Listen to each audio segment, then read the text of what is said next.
gusto nyo bang matutong magluto ng fried chicken na level up ang recipe at perfect sa mabilisang lutuan? Well, ituturo namin sa inyo kung paano nga ba lutuin ang juicy boneless fried chicken dito lamang sa Sarap Pinoy.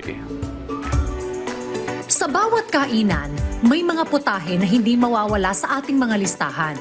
Isa na rito ang bagong favorite ng mga Pilipino na boneless fried chicken na kilala sa kanyang malutong na balat at malambot na laman. Kung kaya't para turuan tayo kung paano ito lutuin, makakasama natin si Ms. Cheska Costes at Chef Noah Yuki Fausto dito sa Sarap Pinoy. So ito po, kukunin na natin ang marinated portion chicken. Kami rin po ang nag-marinate niyan. So ngayon, sisimulan na natin mag-breading. Sa breading naman, kanina, tinimplahan na namin siya. So meron tayo ditong step 1, merong step 2, and step 3. So dito sa breading na to, just make sure na tama yung timpla. So tinitimplahan namin siya ng properly para hindi siya masyadong maalat. At the same time, ma-retain yung crispiness ng chicken. Step 2 na tayo. Yung step 2 natin is the wet butter para kumapit yung first coating natin dito. And then dito sa second part, make sure lang na dapat nalalaglag yung mga wet para at least paglagay nyo doon, hindi naman basang-basa yung chicken. Sobrang nipis lang dapat nang nilalagay nyo na wet butter and first coating para hindi naman sobrang kapal ng breading nyo. Step 3, breading part, yan.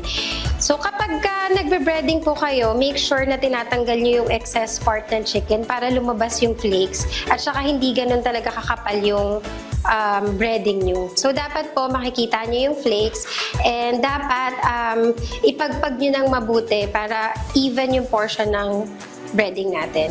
Matapos namang i-coat ng mabuti sa breadings ng ating chicken ay sunod na itong niluto sa deep fryer.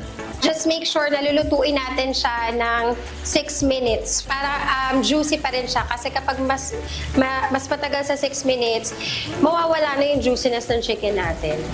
Ayan, so luto na po after 6 minutes ang ating crispy boneless fried chicken. Ngayon, syempre hindi naman natatapos dyan. Meron tayong, may mga flavors tayo dito na spicy butter at saka garlic parmesan alfredo. So ito mga flavors na to, designed talaga for Filipino palate. So ang first flavor po natin is spicy butter. So after namin i-dip sa very masarap na flavorings namin, meron kaming magic tak-tak na nilalagay para to add flavor naman dun sa liquid flavor namin. Ito, kung gusto niyo ng mas spicier, meron kaming cayenne na nilalagay. So just to finish up, ito na po ang aming last garnish for spicy butter. So, ang next flavor naman natin is the garlic parmesan alfredo. Sa amin naman is very saucy and very creamy po talaga.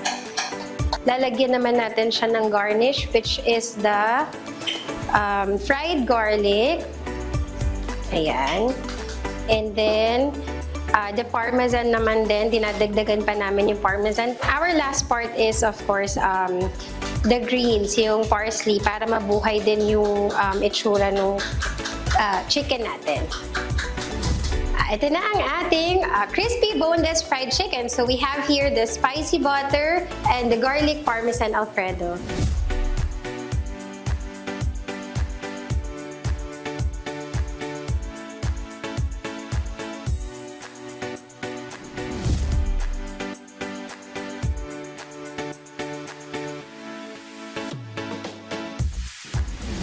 At yan ang crispy and juicy boneless fried chicken. Talagang perfect ito sa kahit na anong salo-salo with the whole family. Kaya subukan ang recipe na ito and enjoy the crunchy goodness of this boneless fried chicken. Remember that great meals are best shared with good company. At kung may gusto naman kayong balikan sa mga nakaraan nating episode, maaari nyo yung bisitahin sa aming official social media accounts at Rise and Shine Pilipinas sa Facebook, YouTube at Instagram, habang RS Pilipinas naman sa TikTok at X.